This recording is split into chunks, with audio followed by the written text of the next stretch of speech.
The crisis began without warning. One morning, people across the city woke up to dry faucets and empty sinks. At first, everyone assumed it was a temporary outage. But ours turned into days. Water treatment plants had failed, reservoirs were running low, and emergency services could not keep up with demand. Within a week, nearly every neighborhood had lost access to running water, except one. Months earlier, the father had installed a private backup well infiltration system after hearing experts warn about infrastructure problems. Friends laughed at him, neighbors called him paranoid. But now, while the city struggled with thirst, his family still had clean running water.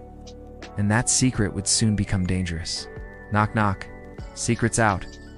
As the crisis worsened, panic spread everywhere. Supermarket shelves became empty within hours. People stood in long lines hoping for water deliveries that never arrived. Hospitals were overwhelmed, schools closed, businesses shut down completely. For the first time, something as simple as a glass of water became more valuable than money. One evening, a neighbor noticed water flowing through a drain outside the Harris family's home. Within days, people from nearby streets were knocking on their door asking for help. But as more people arrived, the situation became impossible to control. Desperation was growing. Soon, crowds began gathering outside the house.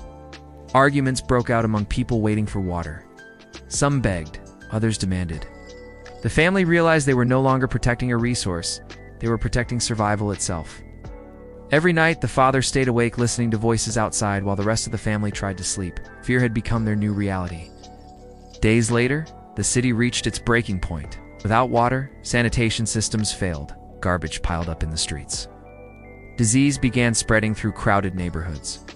Authorities struggled to restore order. Yet inside the Harris home, the family remained united. They carefully rationed their supply and continued helping others whenever possible, because they understood something important.